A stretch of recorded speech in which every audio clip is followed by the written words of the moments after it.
Good morning, all of you. Today we discuss about here ways to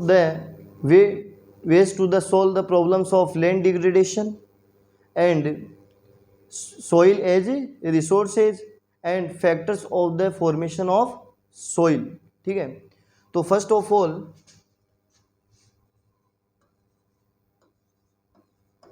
ways to solve the problems of land degradation.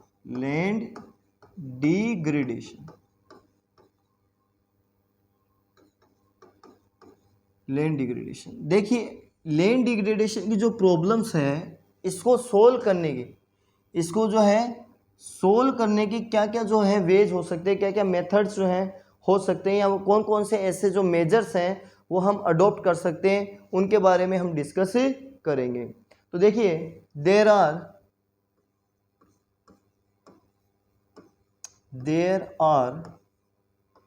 many ways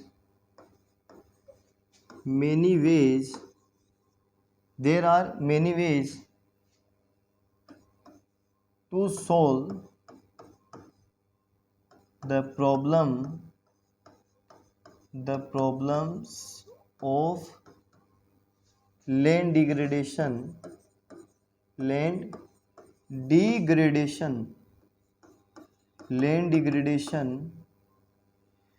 There are many ways to solve the problems of land degradation as like ठीक है। तो first देखिए, अब देखिए land degradation की जो problem उसको solve करने के कई मेथड है। ठीक है, इसमें फर्स्ट देखिए आप क्या होता है, एफोरेस्टेशन।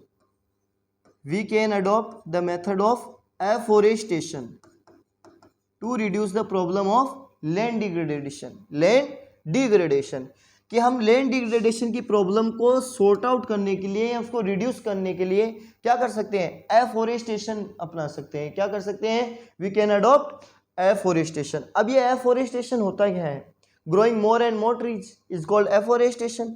ठीक है, ज़्यादा से ज़्यादा पेड़ उगाना क्या कहलाता है, एफोरेस्टेशन। जब ज़्यादा से ज़्यादा पेड़ उगाएंगे तो सोइल इरोजन नहीं होगा। क्या नहीं होगा, सोइल इरोजन नहीं होगा। ठीक है, लैंड स्लाइड नहीं होगा। ठीक है, जिसकी वजह से जो है लैंड डिग्रेडेशन की प्रॉब्लम नहीं होगी। इसके बाद में दूसरा देखिए कौन सा है, इसका अर्थ भी लिख सकते हो आप अगर चाहो तो, एफोरेस्टेशन का grow more and more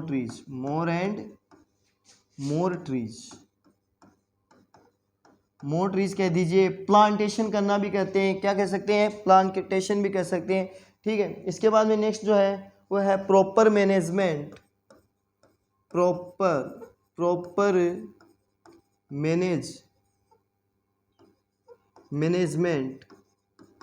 management of grazing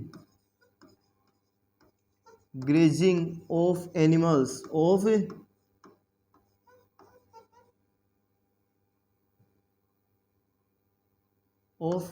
animals जो पशु है उनकी जो ग्रेजिंग से जो रिलेटेड जो एक्टिविटी है या जो प्रॉब्लम्स है उसका क्या करना, प्रॉपर मैनेजमेंट करना। क्या करना, प्रॉपर मैनेजमेंट करना, और उनको भी एक जो है न्यूट्रिशियस फूडर प्रोवाइड करवाने के लिए एक प्रॉपर मैनेजमेंट लेकर चलना। ठीक है, ओवर ग्रेजिंग की प्रॉब्लम क्रिएट नहीं करना।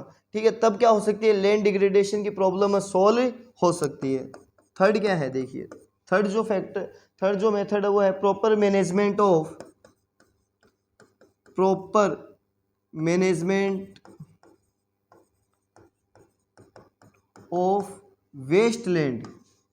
वेस्ट और बेरेन लैंड। जो बेरेन लैंड हमारे पास में है, जो वेस्ट लैंड है, उसका क्या करना, प्रॉपर मैनेजमेंट करना। भाई क्या करना, भाई प्रॉपर मैनेजमेंट करना। ठीक है, प्रॉपर मैनेजमेंट कैसे करेंगे, जैसे बेरेन लैंड है ठीक है, यहाँ वेस्ट लैंड है, क्या कौन सी लैंड है भाई, वेस्ट लैंड है। तो उसके ऊपर हम क्या कर सकते हैं, टेक्नोलॉजी के जो है थ्रू हम क्या कर सकते हैं, टेक्नोलॉजी या कुछ ऐसे मेजर्स अपनाकर हम उसको भी जो है किस में कन्वर्ट कर सकते हैं, फर्टाइल लैंड में कन्वर्ट कर सकते हैं, ऑर्गेनिक मैन्योर वगैरह यूज करके, और वहाँ पर भी हम प्लांटेशन वगैरह करके उसको भी जो है जो क्या बना सकते हैं, फर्टाइल बना सकते हैं। इसके अलावा देखिए नेक्स्ट है control mining activity. Fourth point कौन सा है, कंट्रोल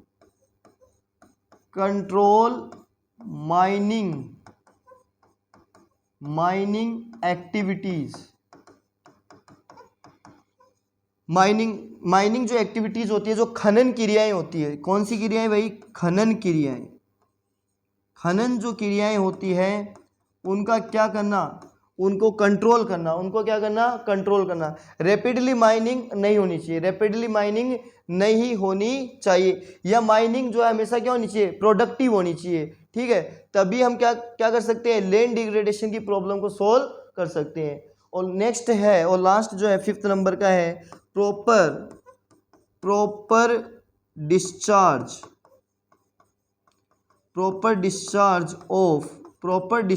ऑफ इंडस्ट्रियल वेस्ट।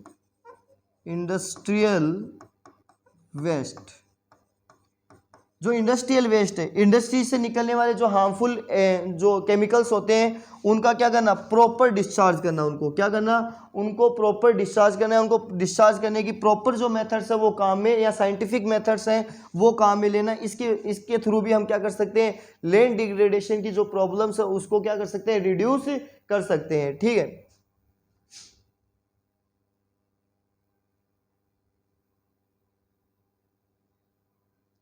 इसके बाद में देखिए अब हम बात करेंगे नेक्स्ट जो अपना टॉपिक है, वो टॉपिक कौन सा है भाई, सोइल। एक मिनट,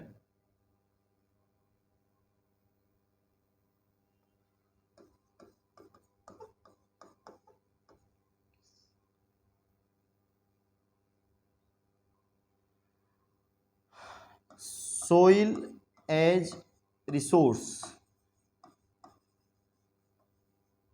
हम किसके बारे में डिस्कस करेंगे, सोइल एज रिसोर्स, कि सोइल को जो है एज ए रिसोर्स के बारे में डिस्कस करेंगे सबसे पहले, कि सोइल किस प्रकार का एक रिसोर्स है, ठीक है। या फिर सोइल, सबसे पहले हम बात करेंगे डेफिनेशन ऑफ द सोइल, कि व्हाट इज सोइल, ठीक है।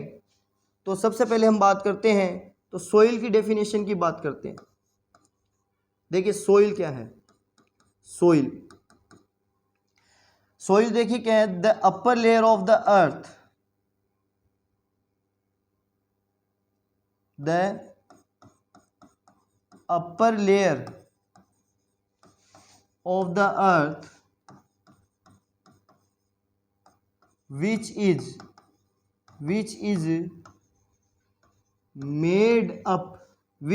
made up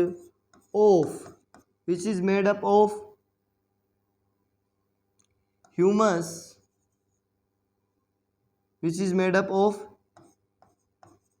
humus,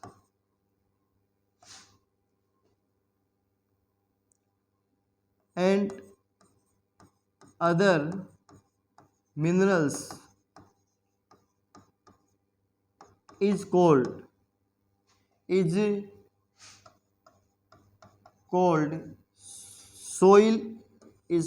soil। देखिए सबसे पहले हमारे सामने बात है कि सोइल की सबसे पहले डेफिनेशन यही है कि सोइल क्या होती है। तो देखिए जो अर्थ है उसकी जो अपर लेयर होती है भाई, कौन सी लेयर होती है, अपर जो लेयर होती है उस लेयर, और जो किससे बनी होती है, ह्यूमस है या जो अदर मिनरल्स जिसके अंदर ह्यूमस है या अदर न्यूट्रिशंस पाए जाते हैं, वो होती है सोइल। वो क्या होती है भाई, सोइल होती है, ठीक है। जनरली देखिए यहाँ पे 2-4 वर्ड ऐसे हैं जिनको हम एक्चुअली किस में रिफर करते हैं, सोइल में ही रिफर करते हैं, लेकिन वो सोइल नहीं होती है। जैसे एक तो सोइल वर्ड हो गया, ठीक है, एक होता है सैंड वर्ड। कौन सा वर्ड, सैंड। एक मिनट,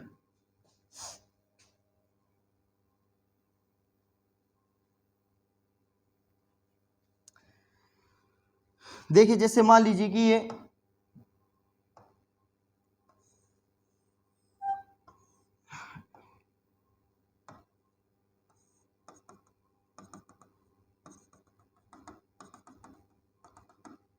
ये सोइल है, ये क्या है भाई, सोइल है, ठीक है। ये जो है लैंड है, तो लैंड की जो अपर पार्ट है जो किससे बन के मिलकर बना हो, ह्यूमस से, या decade part of animal and plants जिसको हम ह्यूमस बोलते हैं, ये और अदर मिनरल से मिलकर बनी हो, वो होती है सोइल। लेकिन अगर हम बात करें जैसे सैंड, तो सैंड है वो सोइल नहीं होती है।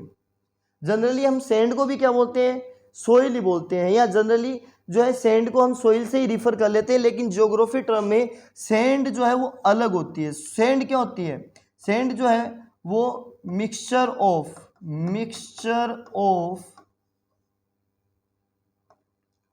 रॉक पार्टिकल्स एंड सोइल, ठीक है। जो रॉक पार्टिकल्स होते हैं, जो पेबल्स होते हैं, कंकड़ पत्थर होते हैं छोटे मोटे, और जो उसके साथ में मिट्टी मिली हुई होती है, उसे हम बोलते हैं सैंड। क्या कह सकते हैं, सैंड कहते हैं। जनरली आपने देखा होगा कि हम जो है कंस्ट्रक्शन करवाते हैं, जो बिल्डिंग है, बिल्डिंग का कंस्ट्रक्शन करवाते हैं, जो उसको बनाने के अंदर जो सैंड, सीमेंट के साथ में जो सैंड काम में ली जाती है, वो सैंड होती है, ठीक है, जिसे हम जनरली बजरी से रिफर करते हैं। बजरी वर्ड, ये बजरी जो वर्ड है, इससे हम रिफर करते हैं। फिर एक होते हैं क्ले को भी हम सोइल ही समझते हैं कि क्ले भी क्या है, सोइल ही, इसका सिमिलर वर्ड ही है, लेकिन ज्योग्राफिकल टर्म में जो है क्ले अलग चीज है, ठीक है। ये जो है क्या होती है,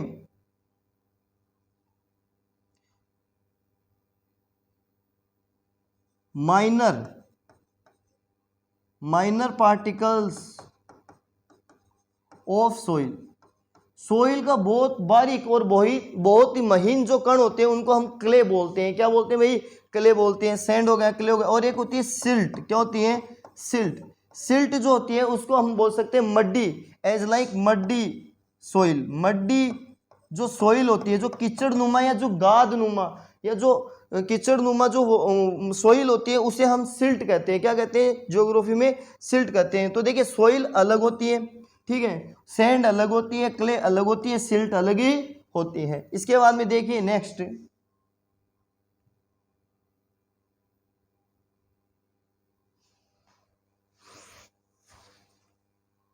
अब हम सोइल के बारे में डिस्कस करेंगे। सोइल की क्या क्या फीचर्स होती है, सोइल की क्या क्या फीचर्स होती है। तो सोइल की फीचर्स देखिए, सबसे पहले सोइल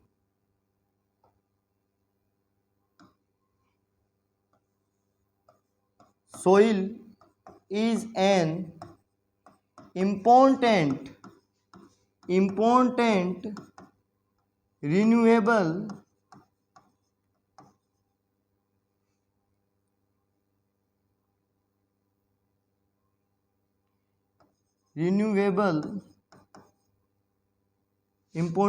renewable रिसोर्स। देखिए सोइल को यहां सबसे पहले क्या माना है कि एक इंपॉर्टेंट रिन्यूएबल रिसोर्स है। सोइल जो है वो कैसा रिसोर्स है, एक रिन्यूएबल रिसोर्स है। इसका मतलब मैंने आपको इससे पिछले वाले टॉपिक में जो है टाइप्स ऑफ द जो है रिसोर्सेज के बारे में, जिसके हमने बात की थी on the basis of renewability में, कि सोइल जो है वो एक रिन्यूएबल रिसोर्स है। इसका मतलब ये हुआ कि सोइल को हम जो है क्विकली क्या कर सकते हैं, रिप्लेनिश कर सकते हैं, गेट कर सकते हैं, जो है उसको रिप्लेनिश कर सकते हैं, या ये बोल सकते हैं कि जो सोइल जो है वो क्या होती है, जो एटमॉस्फेयर में मान लीजिए इन्वायरमेंट के अंदर बनती रहती है, जो है इन्वायरमेंट में बनती रहती है, कंटिन्यूअसली रैपिडली बनती रहती है, ठीक है। इसलिए एक रिन्यूएबल रिसोर्स है, ये कभी खत्म ही नहीं होती है। इसके बाद में देखिए next, it is the medium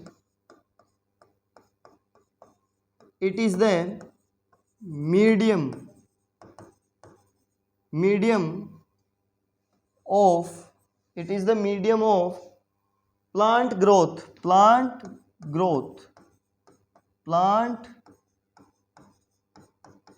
growth it is the medium of plant growth and supports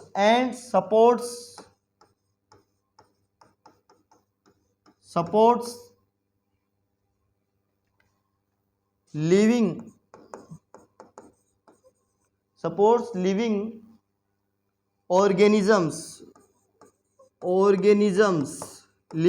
organisms on the earth। देखो पृथ्वी के ऊपर जो सोइल है वो क्या करती है, प्लांट ग्रोथ को एक तो क्या करती है, उसका माध्यम है, प्लांट की जो ग्रोथ होती है उसको जो है, उस प्लांटेशन जो है, नेचुरल वेजिटेशन है, उनकी ग्रोथ के लिए क्या है, इंपॉर्टेंट है। दूसरा ये लिविंग, जितने भी लिविंग ऑर्गेनिजम्स हैं उनको भी क्या करती है, सपोर्ट करती है। क्या करती है भाई, सपोर्ट। जैसे फॉर एग्जांपल मान लीजिए कि अगर मान लीजिए अर्थ के ऊपर सोइल नहीं होती या फर्टाइल सोइल नहीं होती तो हम नेचुरल वेजिटेशन ग्रो नहीं कर पाते। नेचुरल वेजिटेशन ग्रो नहीं होती तो जो ह्यूमन बीइंग्स है, जो जैसे हार्बिवोर्स हैं, कार्निवोर्स हैं, ओमनिवोर्स जो एनिमल्स होते हैं, उनको क्या नहीं मिल पाता, फूड नहीं मिल पाता। तो इस तरीके से जो लाइफ सपोर्टिंग सिस्टम जो है अर्थ के ऊपर क्या नहीं होता, एग्जिस्ट नहीं हो पाता। इसलिए जो अर्थ के जो है सोइल है वो क्या है, जो है लिविंग ऑर्गेनिज्म को सपोर्ट करने का और प्लांट ग्रोथ, प्लांटेशन की जो प्लांट जो होते हैं उनकी ग्रोथ करने का एक मीडियम है, एक माध्यम है। इसके बाद में देखिए नेक्स्ट जो है, soil is a living system.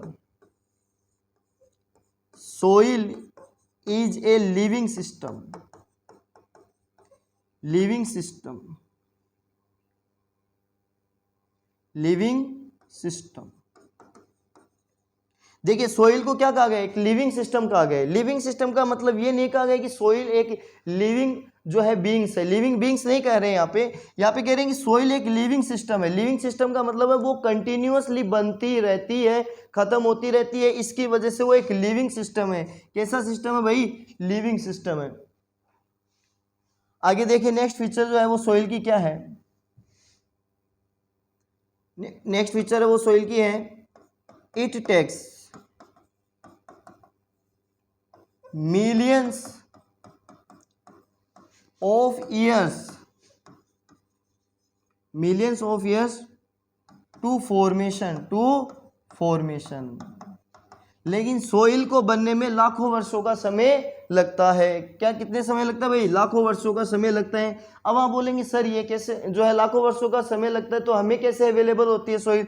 देखिए सोइल की मैंने अभी बताया कि सोइल बनने की जो प्रोसीजर है, सोइल फॉर्मेशन की जो प्रोसीजर है वो कंटिन्यूअस है। क्या है, कंटिन्यूअस है, इसलिए वो हमें अवेलेबल होती रहती है और बनती रहती है, नष्ट होती रहती है। लेकिन सोइल को बनने में मिलियंस ऑफ ईयर लगते हैं, लाखों वर्षों का समय लगता है। आज हमारे सामने जो अर्थ के ऊपर जो सोइल है ये कोई एक दिन में 2 दिन की प्रोसीजर में नहीं बनी है, इसको बनने में लाखों वर्षों का समय लगा है। That is clear. इसके बाद में देखिए नेक्स्ट जो हम पढ़ेंगे वो है हमारे सामने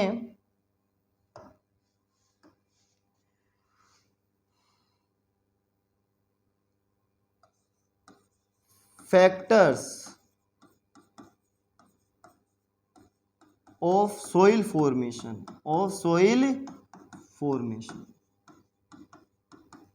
देखिए हम यहाँ पे जो बात करेंगे, डिस्कस करेंगे वो सोइल फॉर्मेशन के जो फैक्टर्स हैं उनके बारे में डिस्कस करेंगे। ठीक है, तो कौन कौन से ऐसे फैक्टर हैं जो सोइल फॉर्मेशन के लिए रिस्पॉन्सिबल होते हैं। तो देखिए हम इसको एक डायग्राम से समझेंगे। कैसे समझेंगे भाई, एक डायग्राम से समझेंगे। जैसे फॉर एग्जांपल ये है सोइल,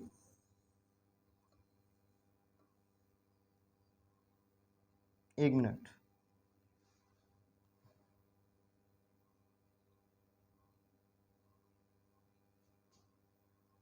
ये है सोइल। अब इसके कई फैक्टर हैं, ठीक है, तो उन फैक्टर्स को हम समझ सकते हैं।